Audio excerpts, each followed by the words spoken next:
Hindi, talaga, hindi ako tumabagal. Ano? Tumagal siya ako.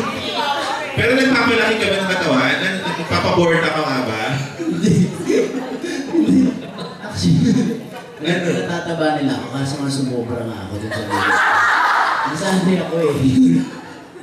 Hindi naman, parang nagkalaman ka lang naman. Yun, mas gusto mo na yan kesa yung ano. Oo naman. No? Mas okay na yung edit mo kesa butihin na. Mukha ka mabutik sobra ka naman. Kahit mas gusto mo ba yung ganyan kesa yung mukhang butikin? Oo, mas gusto ko to. Ay! Oy! Oo. Kasi nga pinapataba siya dati, tapos ngayon parang naiisa siya na gano'n kadami kinakain niya, na pinapastop na namin siya yung nagtatago pa para kumain niya. Wow, grabe, hindi totoo. Yeah, pero mas bagay naman talaga. Oh, may abs na ba siya? Tinutulungan mo siya magka-abs? Ha? Gusto niyo bang malaman kung meron? Yes! Wala! Crazy. Feeling ko pag too much beauty, magiging boring na yan. Pag crazy, lagi exciting yan. Crazy din. Parang kung wala naman kasing perfect na relationship na lahat, puro smooth flowing lang at ganyan. Feeling ko kasi pag may konting craziness, may konting may konting thrill na. Sa lahat ng relationship, hindi lang sa couples, pero sa magkakaibigan na, di ba? Gusto mo parate, may thrill, andun na. Ano rin to eh, addict sa adrenaline rush to si Katrin. Gusto niya yung gano'n na. Hindi siya yung tipo na matatakotin sa mga bagay na extreme. Mas matapang pa siya sa akin sa mga gano'n. Na yun. Yun na yun. Marami, kasi crazy naman talaga ito si DJ. Kasi, hindi yung crazy na may irita ka na, kulit-kulit ka na. Crazy siya na, ang cute kasi parang siyang little boy. Parang siyang little boy, kasi ang random.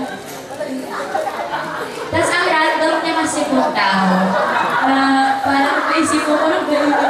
Like, ito, mag-share ako, pupunta kami ng nasa 4x4 kami. Tapos tumitingin siya sa bundok, tapos sinabi niya, naisip mo ba kung kasing height tayo ng bundok ng mga monsters ka na?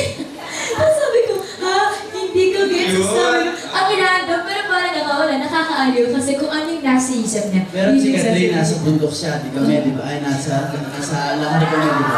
Tapos, ipapatugtog ako ng music. Tapos sabi niya, imagine mo yung mga bundok, biglang tumayo, tapos sumayaw. Kala mo ba ikaw yun? Nagigigante yun? Sa'yo lang. Sa'yo yung tumayo, tapos sumayaw sa'yo. Sa'yo. Beautiful in him. Marami. Kasi si DJ yung hindi natin na kailangan. Hindi naman kasi siya yung tao na kailangan sabihin lahat ng mga ginagawa niya. Makikita mo na sa kanya, kahit makasama mo siya na isang araw, yung mga little things na ginagawa niya, makikita mo na napakabuti niya tao. Hindi ko to sinasabi dahil close ko siya, pero... Totoo yun. Oo naman. O meron naman.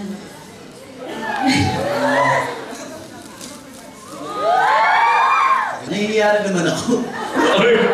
Sa tabi mo yung nasagot ngayon para hiya. Mabigat ito eh. Ay, type kaya ako. Shy type ka. Oo. Pero baliw ka sa kanya. Inaamin mo yun. Hindi na nag-ahalo mo. Oo nga, kasi wala akong sinisay. Sir, mahirap yan. Nahiya talaga ako, Frank. Alam niya, di ba nahiya ako? Oo. Pero napapansin mo talagang lalo siya nagiging beauty. Oo na! Sige na! Hindi. Opo. O lalo siya nagiging beautiful habang tumatagal. Oo. Totoo yan. Maganda siya ng paganda. Wow. Nahiya siya. Huwag ko na sabihin. Wow! Ikaw... Gift? Kwento ko, kagabi kasi dito. Oo, Si Katrin, nagagalit siya. Bakit?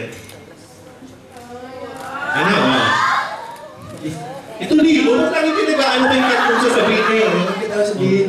Lagi na lang ganyan, hindi mo sinasabi na. Sabihin ko na sana, kaso ayaw ko. Sabihin mo na. Minsan huwag kang nakikinig ka. Huwag ka masyadong under. Under ka ba? Under ka ba? Siyempre. Ha?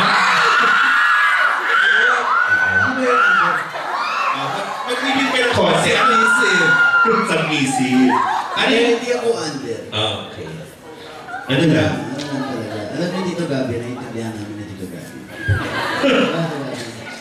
Alam mo, narinig ko lahat ng usapan ninyo. Ang sabi nila, Ayan, napunta naman kay Gabi. Kuya Gab, Teka na, Papa Gabs ba? marami tinatanong sa akin doon sa backstage. Doon sa dressing room. Ano, pag-usapan natin yun? Oo, yun nga, na ano daw, bigyan ko naman daw siya ng regalo. Ano hingi? Hindi naman ang hihingi, kaso dati kasi lagi ko siya nabibigyan. Kaso ngayon, hindi ko na nabibigyan. Nagkuripot ka na? Parang matagal-tagal nyo na magkasama. Ilang years? Nag-ibit yung ano, pero kasi ano, trabaho, di ba? Puro kang work, ganyan. Binibigyan ko naman siya ng pagkain. Pagkain. Pagkain, pero kung ayaw niya. Anong hiningi mong, Kat? Anong hiningi mong babaling gift? Ikaw ba meron kang ibibigay rin kay DJ? Pag ganyan. Pag B-Day? May hinihingi siya? Ano ba? Hindi ako makain. Mara, sila nagpaparinig sa parati. Ano? Ano yung pinaparinig? Mga gusto ng lalaki. Ano siya, no, alam ko rin naman, kahit lesbian, alam ko yung gusto ni DJ. Like, mahilig siya sa shades, mahilig siya sa anything na instruments, kung synthesizer, or bass, or mga, ano ba?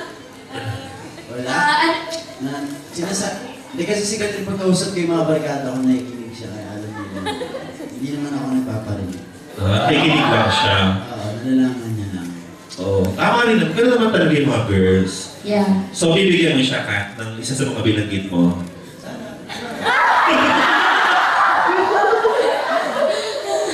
Oo, may bala kang bigyan siya. Bilang Valentine naman, di ba? I don't know, kasi ano, may shooting po kami everyday. Wala na rin time kung bumili man naman.